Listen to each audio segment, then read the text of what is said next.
This week on the Into the Chat podcast, I sit down with Tom, the Movewell coach. Tom specialises in coaching people through functional movement, helping human beings move more athletic, more mobile, and more primal. He also teaches people how to do handstands. So we sat down and delved into the world of movement and what it means for us humans. So I really hope you enjoy this episode. If you like the content on the podcast page, don't forget to like and subscribe to the channel. Should we start with a cheers? We can start with a cheers. So Tom, welcome. Thanks for having me. Welcome to the Into the Chat podcast. Movewell coach. That's it, The yeah. Movewell coach. The Movewell coach, yeah. Let's get straight into it. What is Movewell coach? Who are you? Who is Tom, the Movewell coach? Okay, so my name's Tom. I'm a movement and health coach, and we're going to get into what movement coach is now or in a bit. You can go straight into it if you want. So I guess the way I describe it is I'm someone who helps people, I like to say, unlock their potential through movement. So I think as human beings, we're all capable of so much, and we limit ourselves. We're limited from our external environment, from our upbringing, whatever it is. And I think I help human beings realise their potential through movement. I've run this business for the last 2.5 years. Movement has been a passion of mine for about 8 years, and it's something I've followed and committed to and invested in coaching, etc. for about 8 years, but I've been coaching for 2.5 to 3 years now. You shared with me before we started filming that you wanted to be a physio. You've always had an interest in sort of the movement and body. So Yeah. let's talk about that. Yeah, where the so roots came from. So do you remember when we do work experience when we were kids at school? Mm-hmm. I went to a physio to do it. I don't know why, I just went off physio. Did you really? Yeah. That's so random. How they actually sent you there, because usually it's just I like... just fancied it. I was like, oh, yeah, physio, that'd be good.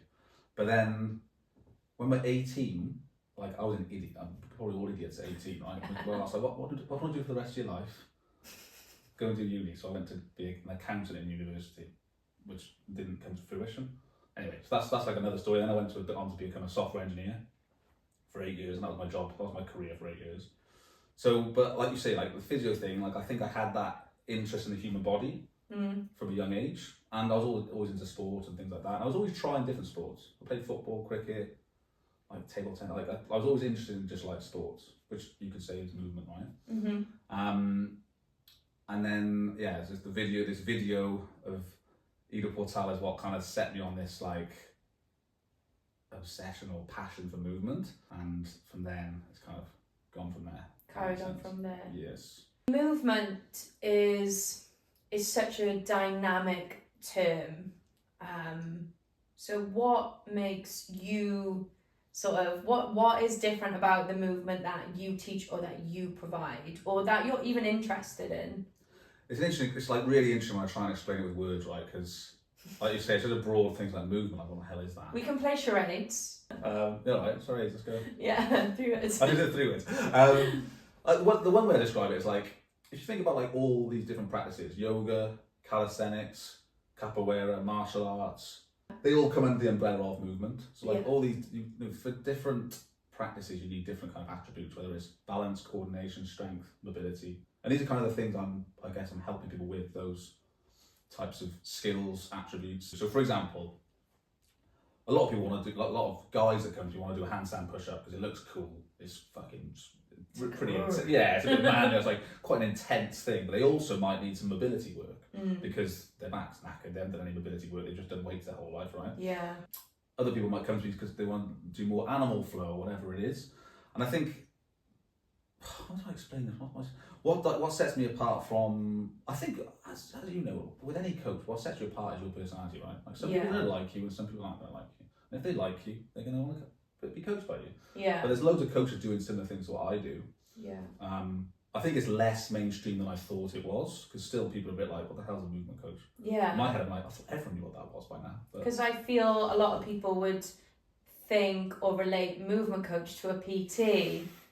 A gym PT, that's movement, that's exercise. So we mentioned this, and I actually forgot. I had a little, not an argument, but a debate with someone in a wine bar a couple of weeks ago about this. Love that. A couple of wines deep, obviously, and it was like, so you're a PT then? I was like, no, it's totally different, but obviously probably didn't explain it very well. Like, I don't want to say like I'm not a PT, but I don't think I'm a PT because just all the training I've done is completely different. So I did a PT course just as a tick box, so I could like do the gym thing. But I was in studying movement, like different patterns. I always think like the word patterns is my Primal patterns is the name of my courses, because it's working in different patterns, right? It's like crawling, bridging, all this stuff. Like I don't think a PT would know how to coach that.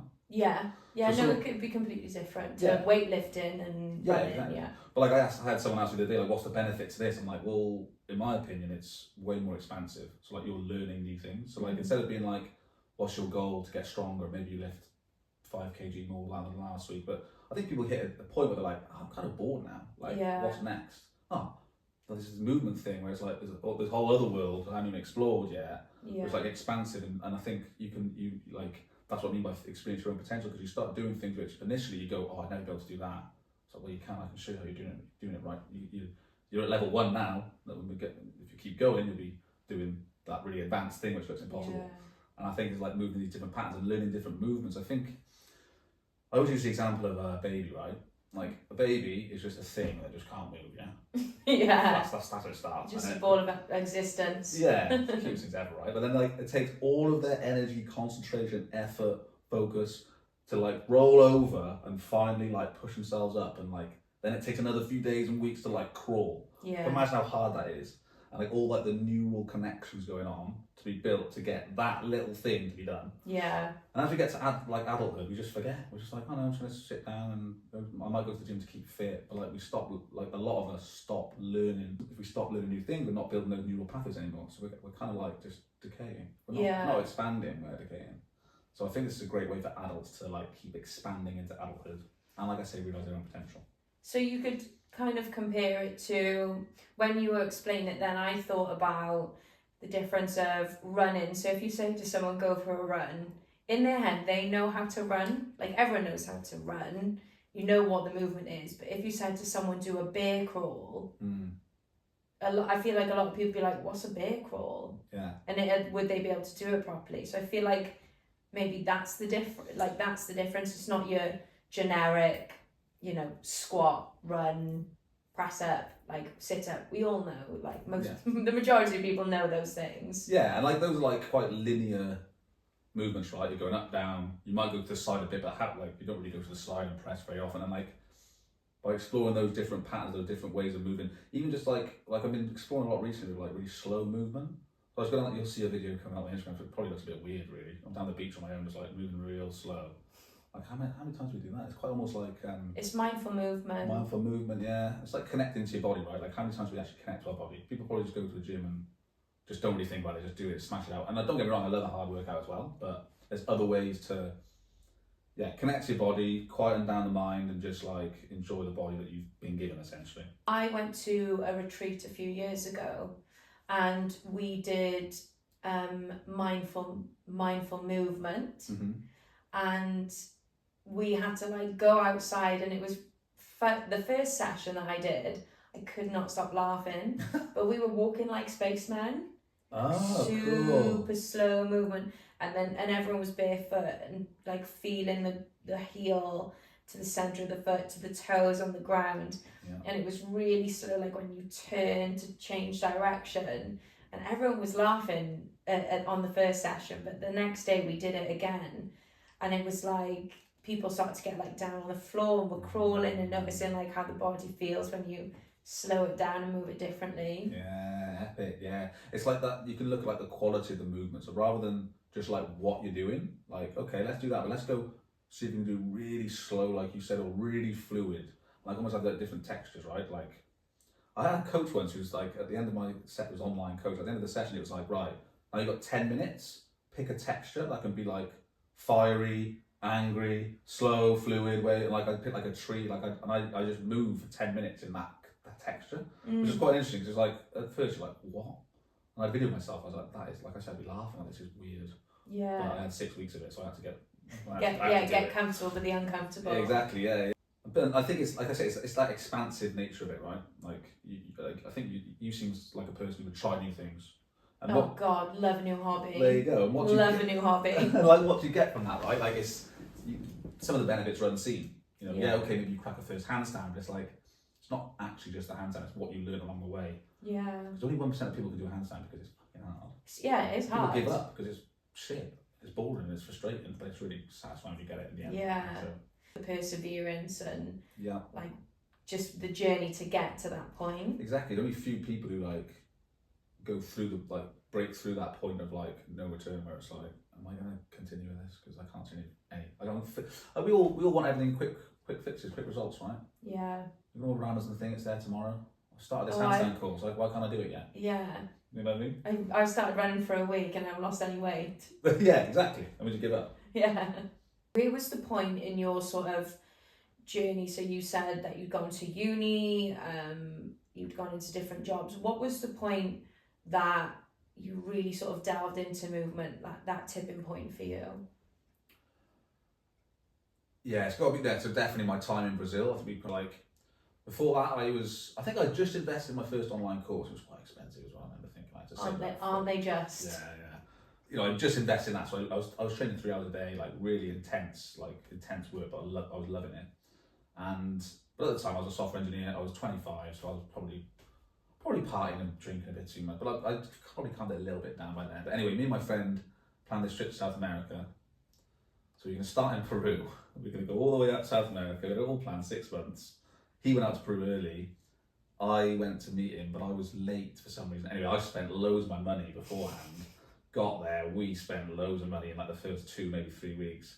We get about 5 weeks in, I've got a 6-month trip and I've got no money. So I'm like, fucking hell, I've got $1,000 left. I'm like, fucking hell, messed it up again. I can't go home early, surely not. So I'm scouring the internet for Workaway. So like this volunteering site or whatever it is. Found this awesome place in Brazil, in the jungles of Brazil. These two ex-Israeli like military guys were like, we're starting a wellness community in the hills of Brazil. We've got this massive land, you know, we're taking on people to just like help out, like making things and whatever. I got there, I was like, oh my, they had like massive platforms built in like the trees. There's like 3 of them. I was like, this is fucking class. Like, how do I become part of this? Like, you know. But that was great because it meant that I could express myself there. So I told them about my movement stuff, and they'd heard of Igor Patel, the guy who I did my first coaching thing with. They were like, right, sick. And obviously capoeira, Brazilian master.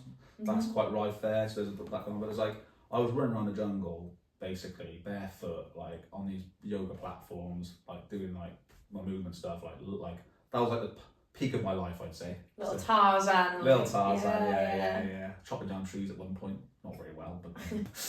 Is there not a story? A chopping story? Oh, yeah.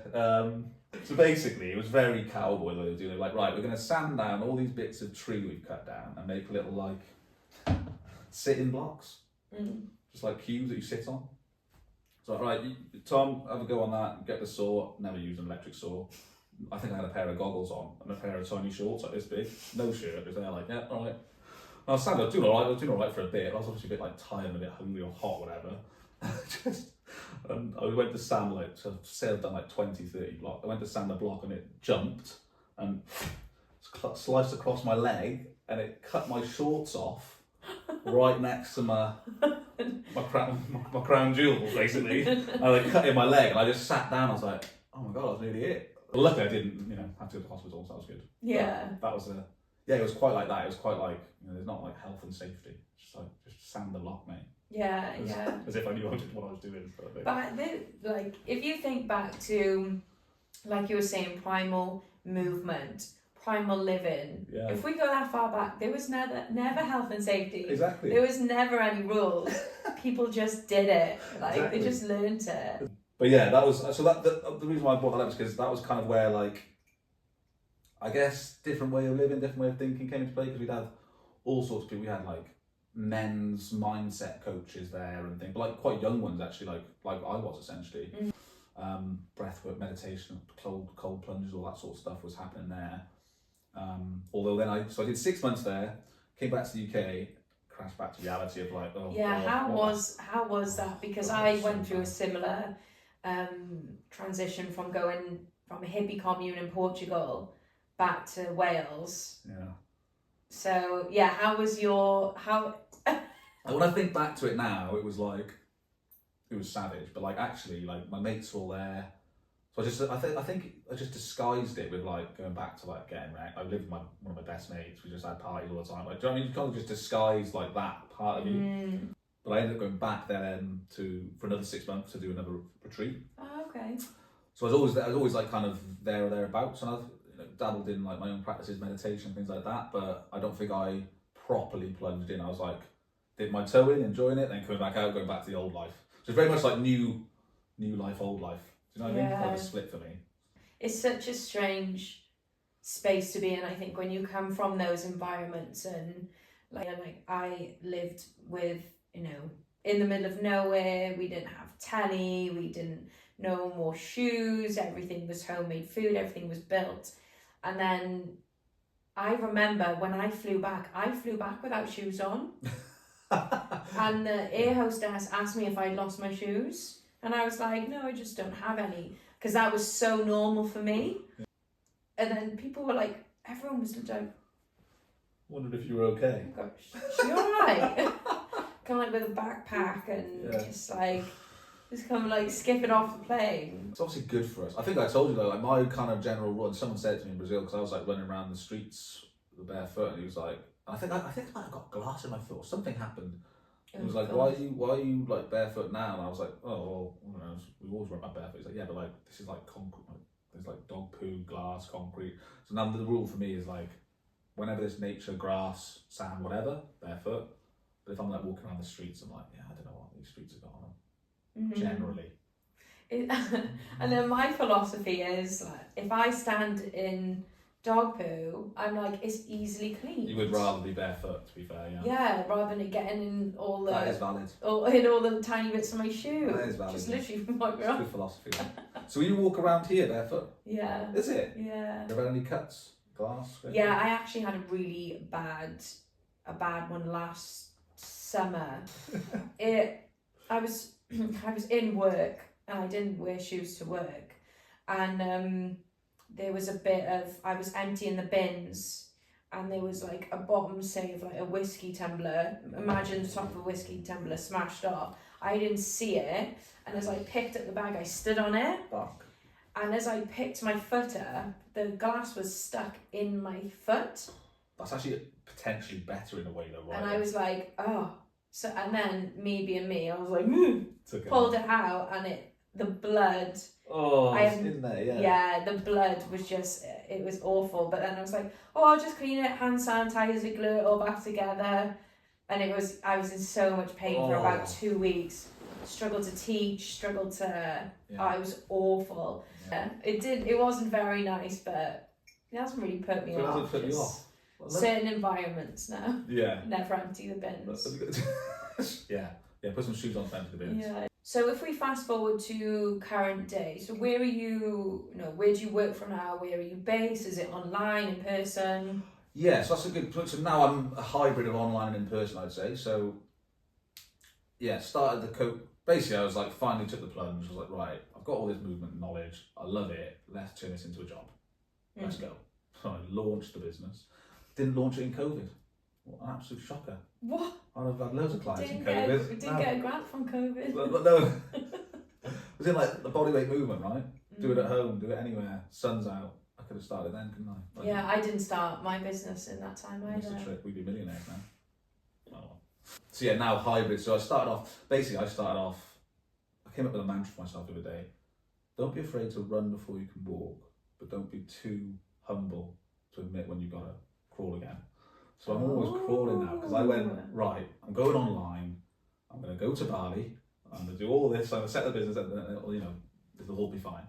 So took all my savings out, whatever, went to Bali, and business is hard. It's not as easy as you think it's going to be, right? And then I came back here, and now like I said, I'm kind of doing some work in the tuning room in Cardiff, which is an amazing place. They call it Conscious Chiro, so it's not just a regular chiropractor, they've kind of expanded their practices, I guess. And I'm learning so much there about the human body, about manual therapy, about like even breath work. Being there like 2 days a week is really cool, and I'm helping people with their movement, but also manual therapy. So that's part of my work, is doing massage, manual therapy and things like that. And and still got the online stuff as well, online coaching. So coaching with people's for movement, and also health coaching, blood work and things like that as well. That's kind of another offshoot, I guess. Yeah. Am I right in saying people can come to you if they've got, say I come to you and I say, oh, Tom, I've got a really bad back, what can I do? Because I feel like from me doing massage as well, back and shoulders are like the two. Everyone's like, I've got a bad back. Oh, my shoulders. Yeah. The most common. 100%. And I think if someone, so I've created like do-it-yourself programs now, because a lot of my mates come to me like they're 33, they're ex-rugby players, they're dads, and they're like, I'm aching, my back's hurting from carrying my son. Like, what's going on? Well, a rugby player, I should be, big and strong, right? So I've created a course actually, which is called Physical Freedom and Mobility, which is 10 to 15 minutes a day, 6 weeks, and that's like a do-it-yourself course, and that's just like a kind of, because a lot of people come to me with back pain. I'm not going to coach them for 12 weeks. I don't necessarily need to coach them for 12 weeks, right? But if it's like, so I can give them that's kind of a do-it-yourself option. Need the advice for 12 weeks to help work on it for that time, but need you there next to them. Yeah, exactly. And if they want an in-depth one-to-one service where they want to learn, they're like, look, I want to learn how to move better. I want to learn these skills. I want to kind of really an in-depth process. Then there's that option as well. Then does that kind of make sense? Yeah. And that's still online, like via Zoom and app program and stuff. But it's just kind of a different level of like obviously investment for their part, because some people just want to be like, I just want to like move without pain. And it shouldn't be that difficult to get to that stage, What do you think is the main cause of, I feel like in this day and age there's such a high like deficiency in people's like movement and health and bodies. What do you think is like a cause of it? Like people suffer with their postures, with their backs, their shoulders, but it seems to be every other person. What's the cause, as in like what's the main issue? Yeah, do you see a pattern? It's sedentary lifestyle. Like sitting at a desk for 8 hours is the crappiest thing a human being can do. Yeah, literally. It's awful. When I'm sat at a desk, I'm like this. Yeah. Fapping about. Yeah, I'm like this all the time. Yeah, exactly. Sitting cross-legged. People are there like their legs are in that 90-degree angle. But if you think about it, people like cross like. Yeah, even more. But then they'll only do one side. It's like, I've got I'm twisted. I'm like, yeah, could you sit like this? Yeah. So definitely sedentary lifestyle, and like obviously like hunched over a phone. And I think like, I was talking to my mate the other day, I was like, a good post idea is like, how much have you sat today? So you woke up, had a shower, sat down to eat your breakfast, sat down to get to work, sat down in work. Imagine a daily timer, how much you sat. Went to lunch, had a sit. Went back to work, sat for the rest of the day, went home in a car or train, got home, sat down to eat dinner, and then what did you do for chill? Sat down and watched TV. That's potentially went to the pub and sat down. Really good idea. So you basically sat down after waking up. You just sat down all day. Yeah. Potentially went to the gym and did a beastie session, like CrossFit or something. And people are like, oh, my back hurts. I'm like, yeah, well, obviously. Yeah. Do you know what I mean? You sat down. You sat down. 80% of the day. So I think, sitting down, sedentary lifestyles. And also people getting standing desks and stuff. It's like, yeah, but that's not going to undo the damn it. Like, yeah. You need to activate, if you're constantly getting back pain, constantly getting stiff, you need to actively do some work. It doesn't have to be longer. I say 10-15 minutes a day makes a huge difference. 10-15 minutes a day, 4 times a week, consistently for 6 to 8 weeks, and you'll see a massive difference. Yeah. I think that's the one thing, like we were saying, people always want to see results like really quickly because we live in this fast track, fast pace, fast food. You get your food, like if it's longer than 2 minutes, you're like, where is it? Amazon, next day delivery. It's not here in the morning. We're in this whole like, doom scrolling, quick videos. Yeah. We're in this environment and society of everything needs to be quick. And it's one of my like things I wish people just were a little bit more patient and like took time. Yeah. And especially take time with caring about themselves. Yeah, 100%. And it's an investment rather than like a quick fix. And 100%. I always find that when people have got pain, they'll come for one massage. Yeah. And I'm like, you need to come consistently because it needs to be a work in progress. Yeah, absolutely. And when I was doing massage, I had clients that came to me once a week. They just liked coming once a week. And then some would like come to me like, they call me when their back was fucked. Can I swear on here? I'll just beep it out. Okay, so call me when their back was bad. Yeah. I was like, great, so I've got to undo this. It's like if you came to me every 2-3 weeks, or if you did those exercises I gave you. People don't want to do. People don't. I think as well, people don't like a challenge for a coach. Any coach is kind of like getting people to see the version of themselves they want to be, and then making them realise it's possible. Yeah. So a lot of people go, oh, I'd love to be able to do this, and then just suddenly life gets in the way, and they don't. It's like you did want to do that thing. It's not like persuading people. It's like no, you reached out to me because you really wanted to do it, and then life got in the way, and you kind of it went away. Do you know what I mean? It's like people. I think another issue that we talk like if you're going deeper, it's like I think there's a lot of things in our society that's supposed to make us limited and feel incapable. Is it called the government by any chance? Yeah, the government, yeah. There's a lot of elements of society that's like, you know, limiting us, let's say. Let's leave it there. Yeah. Otherwise we go into a rabbit hole. Yeah. One of my last guests on the podcast, Kelly, she was saying when she has a consultation with someone, she asks them what they want, but they always respond what they don't want. Oh, I don't want a bad back, I don't want shoulder pain, but she's like, no, what do you want though? Because, but we seem to, like you said, people will come and people go to therapy, will go to a movement coach when they're at the end, when they're at the very end and they But I've had some quite powerful like conversations with people who are like, I just want to be able to play. I had a grown man cry on the phone the other day. She's like, I just want to be able to like roll around with my daughter without being in pain. I'm like, that's a powerful reason. And like people, like when you drill down to it, it's like I want to be capable for my kids. That's a huge reason. It's massive. Waking up with a bad back isn't normal at 33. People are like, oh, I'm getting old. It's like, you're not getting old. That's another thing. People think, oh, because I'm getting old.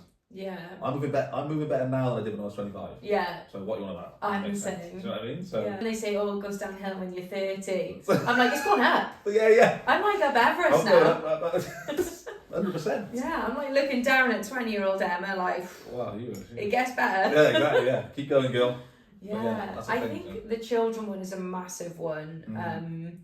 I don't have any children, but I always want to be the best version of myself for me. But if I was to have children, I want to be the best vessel, whether it be to when I'm pregnant or even when they're here, and be that, and just know that my health is as well as I've tried to make it. For that time, because 100%. It's all about. It's an investment and it's like a dedication, and we just tend to lose it and forget about it, or we get a bit impatient and that's it. And I think making it as easy as possible as well. That's why, like, for example, the program I just mentioned was like, you do it at home, it's 10-15 minutes, like make it sound like it's only 10-15 minutes, you've got 10-15 minutes, and like people are like, okay, and then it's not as much of a barrier to like go into, because like for example, going to a gym and getting a PT or whatever, you got to get to the gym, you got to go to your session, you got to get back, that's an hour and a half, 2 hours. You can see how those habits slip off. 10-15 minutes a day, you open your phone, your program, like it's just 10-15 minutes a day, and then suddenly you've got your habits built then. And after that, you should be ingrained in your routine kind of thing, you know. And that's another one. People want to do quick solutions, One of my clients sent me this thing about, she's got a bad hip, 33. She was scared to go on a walking holiday because of her hip. I was like, a walking holiday? I was like, that's because of her hip. So she got a letter through saying, here's the price list for your pain injections. It's like 350 quid for a pain injection. I was like, I didn't even know they exist, because obviously athletes get them to get to the next game or whatever. Right. And they give them to like the general public if they've got a bit of back pain or whatever. And it's like, literally like a third of the price for like courses. And it'll get you like, you know what I mean? Less than a third of the price actually. An injection for the pain? It just stops, so it basically shuts off all your, like, it's like the biggest band-aid, right? Because it's like, your body, if your body's in pain, that's a signal that something's wrong. So you need to change something, adapt. It wants to adapt. I always say, give the body the right stimulus and it's going to adapt. But if you just go and get a pain injection, you're going to just shutting down all the things that have been pain, and then you're going to go and make it worse. One of my favourite sayings is, the body knows what it wants, but the mind gets in the way. So when you're in pain, your body is sending that signal, but your mind goes, I can't deal with this now. Let me just take some painkillers, get an injection. That's crazy. It's insane, isn't it? A walking holiday. Like a walking holiday. And then she was like, oh, it's been great since. But yeah, it's mad, and that's just like you say, that's the life we live in, right? Like people are like trusting. People are very trusting of, oh well, they know what they're doing, or like I'll go to the physio. Like, obviously, physio have got their place as well. If you've got an injury, like obviously, if you've got an actual injury, physio great. But if you're just like a bit achy, your body just needs to move more. Yeah, I say this so many times with yoga, and I sometimes think people don't want to listen to me because it's my business, and they're like, oh, you're just saying that because, you know, you run a class. And I'm like, before I run a class, I was telling people like, oh, you've got a bad back, just do 10 minutes of stretching, because essentially yoga is stretching. Yoga is like the lifestyle and the form and the whole practice altogether. It's not just the movement. And you know, there's so many people who say, oh, I've got a bad shoulder. I'm like, oh, try this stretch. Try that. No, oh, you're just saying do yoga because you do yoga. And I'm like, no, honestly, it's so good for you. So you're based 2 days a week in the tuning room? Yeah, actually 3 now. Yeah, it's about 3 half days pretty much. Yeah. And what does sort of a day look like there for you? What do you achieve? What do you achieve there? I actually love the tuning room because you get such a mixture of people. Like for example, I had a 17-year-old polo player who plays for Wales in polo, water polo. Didn't know that was a big thing, but he's a sort of high-level athlete. Yeah. And then you'll get like an 87-year-old grandmother who's been going to the tuning room. Really inspirational. So like some people go there and they're like, I was literally going to get either surgery or I was going to get a Zimmer frame or one of those mobility scooters. I was literally like, I was at wit's end, came to the tuning room and they've like fixed them up in like a with like some like chiro, and then they just go there once a month now. So you get like these elderly people going there once a month. Like I know I'm not necessarily in pain now, but I know that if I don't keep up with this, it's like an MOT. They've got a lot of people going there for MOTs, and not just 80-year-olds, like 30-40-year-olds as well. So yeah, mixture of people there. I just love that. It's just a variety. Like the day just flies by for me, which is great. So what kind of sort of services or practices have they got in the tuning room? So because is it quite new? It's quite new. It's been going about 3-4 years now. So I remember when they were building it, actually about 3 or 4 years ago, I think. So it's fairly new again. Yeah, I'd say it's quite new. Yeah, so fairly new. That's Tom, the leader. The leader. Is it a cult? She's got all these cult books, right? Tuning room cult. Yeah, the tuning room cult. You could say. The owner. The leader. That's cracked me up. I hope he watches this. So funny. There's I think there's 3 chiros, like traditionally trained chiros, and then there's like I think we mentioned before, like this guy does network spine, which is more like light touch chiro. And then there's a couple of guys there who've done like sports rehab at uni. So I've always said it's great for me because I'm quite intuitive and I've learned everything like sporadically. I've got no qualifications, which is shit because people want a qualification, don't they? I've learned, as in like, people want to see you've got a qualification. Yeah. So I've lost a few people off it because they could have, paid me for their insurance or whatever, but I haven't got qualifications, you know what I mean? Yeah. These people like studied at uni, so I'm learning a lot there about anatomy, rehab, physiology, things like that. So yeah, rehab, soft tissue, so it's like massage techniques, but not just massage, like could be movement, whatever's needed. One of the best things I've learned there is Tom's called it finding the primary, which is about doing like basic tests to find out where the actual issue of a person is. So rather than just massaging an area, it's like, okay, well, is it there or is it somewhere else in the chain? So whereas before I'd be like an hour, like knackered, like massaging all the, I'm just like, actually it's more like precision. Yeah. In that sense. Yeah. So that's kind of the services they offer. I think, like I say, people go there with injuries, acute injuries and problems, and they kind of have a bit more of an intensive, like say 3 month package where they get to the bottom of that injury, and then they go, usually people stay on and go for a monthly appointment to like keep everything in check. I've started movement coaching there as well, so I have some one-to-one clients there. People come to me either with goals like they want to learn some calisthenics movements or goals like they want to get rid of their back pain. So you have quite a variety of clients from, like you said, wanting to learn how to do the funner things like handstands, or people can actually come to you with like an injury and then you can sort of customize a program for them. Yeah, exactly, yeah. And how, if someone wanted to do that, what is the way or what's the process that they would sort of contact you and get to those kind of consultations with you? So either Instagram, so Movewell Coach on Instagram. Movewell Coach on Instagram. Movewell Coach. Send me a DM. I'm always in my DMs. As in, like, I've tried hiring people before, and it's a shocker. Have you done that? And you like reach out, like, so I do all my own. Yeah. I do everything. Good. Yeah. It's just for the best, isn't it? Yeah.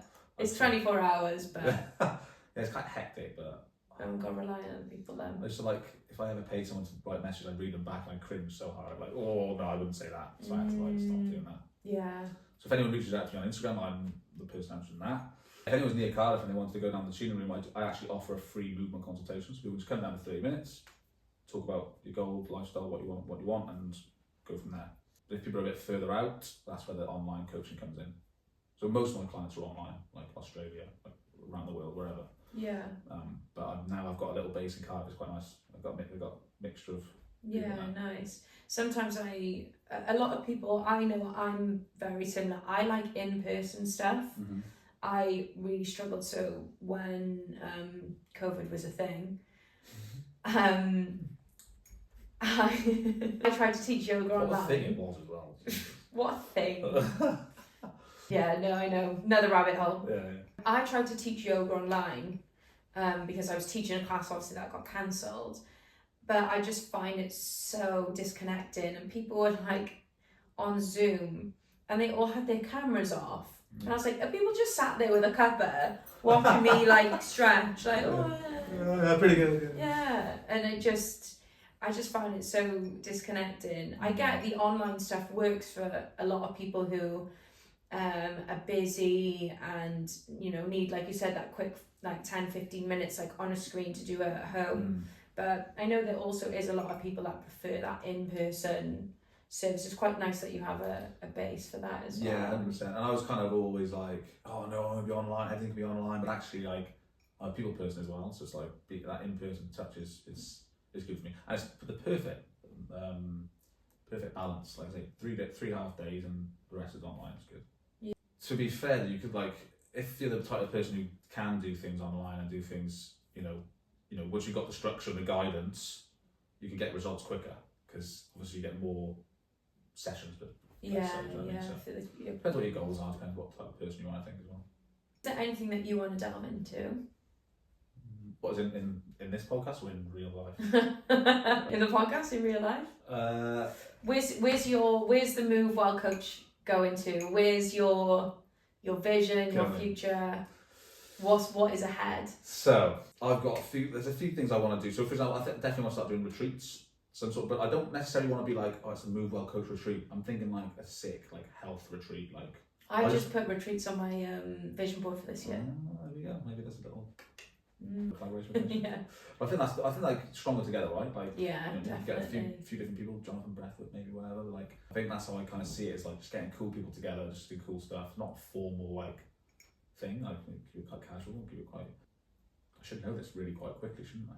Well, I mean, it's always like when people say, "What's your goal in 5 years' time?" I'm always like, "What if I buy a car?" That's gone out the window. Yeah. I never forget when I got my interview. I'm not going to put this in.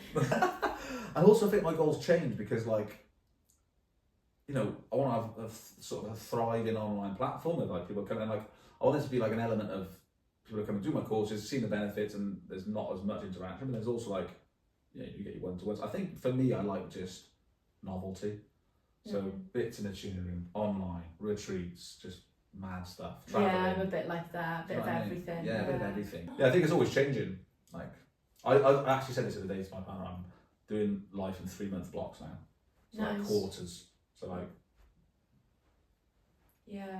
So what is the next 3 months then? Next 3 months, plan is to get a new car. And just continue doing what I'm doing. So yeah, like smooth things out with the tuning room stuff, like how that like works with my business stuff. I want to get consistent people coming to the tuning room for movement consultations. Jiu-jitsu competition in July. Train for that. Train jiu-jitsu. Carry on with my program, my own training. Yeah. That's pretty much it. I always think that's a huge thing in the wellbeing sector, that there's always a grey area actually. So I always I feel sometimes that if you work in wellbeing, you're like healed. You're optimal, you're healed, you know, your health and fitness is perfect. And I always try to reassure people that, like, so one of my classes, we always do a check-in at the start, and I will openly say, like, I'm having a really bad week this week, and everyone's like, really? And I'm like, yes. Yeah. And then we discuss it. It's good. And I always think, like, there's like this sort of perception of we don't have work to do. But there always is. 100%, yeah. And work there's to do. and there's levels to it, right? And like, go enjoy yourself as well. A bit chop, like people think like, oh, you must eat so well. I'm like, people think I'm a vegan. Yeah. Oh yeah, let's not get into what that though. People think that's healthy. Actually, in Brazil, there was only vegan food. Really? So I was eating for 6 months. Yeah. It's a lot of pooping. I was vegan. It's so funny. The last episode that Kelly was on, she was a vegan. We talk about veganism. Yeah. And we were a bit like, should we talk about it? Yeah, it's a grey area, isn't it? Yeah, it is. But she mentioned something that I found was really powerful when it came to it. She said about accepting people, and she was saying when she was a vegan, she was so like angry at people, and she called people murderers and how dare you do that to the animals and things like that. Yeah. And then she's sort of realised now she's come away, she eats normal. Yeah. And how do you expect people, because vegans are very passionate, which is great, you know, each to their own. But she said, how do you expect to be accepted with your food choices if you don't accept other people with their food choices? 100%. I think if there's anything on like, what do I want to say? Or anything like you're quite like passionate about. Definitely like this, like the human potential of like trying to make people realise like they're capable of more than they think, and get into the mindset thing of it as well, and like preaching from the roof. Preaching, yeah. Fucking, do you know what I mean? This is actually a huge thing for me. Like perspective and how people's perception of life is such a lack of it. Yeah, 100%. And not and like you say, it's like lowering ourselves. Like we were saying about when you go to start your own business and you actually know a lot more than you feel you know. And I remember I think I was having a conversation with my mum about I don't know, I think I was talking about nutrition. And I was like, but you know, what do I know? And she was like, you're actually really intelligent. Yeah. And I was like, what? Whoa, what? Me intelligent? And then when I actually thought about it, like I remember driving home from my mum's and I was thinking about it. And we've got this perception of intelligence is like Albert Einstein and, you know, the real geniuses. Yeah. But the knowledge that we know on our topics is actually like extensive. And there's a psychologist called Jordan Peterson. Oh yeah. He's got a book, 12 Rules of Life. 12 Rules of Life, I think it is. And one of the chapters, the title is listen to people like they know something you don't. He talks in that chapter about when you're talking about your topic or your interest, the person who's listening probably doesn't know a fraction of this. And I think there's a lot of people really underestimate or undervalue their capacity to do things, to learn things, to, you know, I'm sure you've probably been in a position where you've shown someone a movement and they go, I can't do that, without even trying it. Yeah, 100%, yeah, exactly. And you show them the easier version of it. And you talk about intelligence there, and I was going to say, like, I think there's different forms of intelligence as well. Yeah, huge. Like social interaction, that's intelligence. Movement intelligence, like physical intelligence. Like I think that, you know, just because you don't remember a bloody algebra sum. Who remembers algebra? Why are we learning that anyway? You know what I mean? Yeah. So it's kind of like, different type. And I think, like, so people definitely have this kind of limited vision of themselves and what they're capable of doing. And I think they underestimate the power of learning new things. Yeah. Like for me, like learning new movement skills helped me learn languages, for example. Like I was like, I learned Portuguese, I went to Brazil, and I think like it's opening my mind to like what's capable of learning, because learning new stuff is hard. Yeah. As The older you get. Yeah, it's well, yeah, the older you get. But it's actually like hard. But like it's hard throughout life, you know, when people say it's because I'm not getting old. Yeah. Like you mentioned earlier, a baby, that is such a hard thing for a baby to do, to turn over and press up. Literally. When you go to school and you got to learn, like holding a pencil for the first time. Yeah. I remember trying to hold a pencil and write for the first time, like so hectic. So eat with chopsticks. Yeah, there's people who You still wouldn't know about that, would you? with even my hands. Scooping it up. Yeah, scooping it. I'm going to try that tonight. I think you're right there, isn't people really do underestimate their ability. 100%. And that's when it comes down to subconscious mind. Funny enough, you said what's next for me in the next 3 months, and I totally forgot I'm doing a hypnotherapy course. I'm doing my first session in a few weeks. Amazing. Because that's something that's been big for me, is like subconscious mind and like the power of it and stuff. Yeah. And I think helping people with that is going to create like a more like, because I think I do a lot of mindset work anyway, but I don't add like market myself as that, because it's like, I don't feel like I'd actually fully know what I'm doing with that. That's kind of an intuitive thing. But I think like so many people could benefit from just writing down what you're grateful for.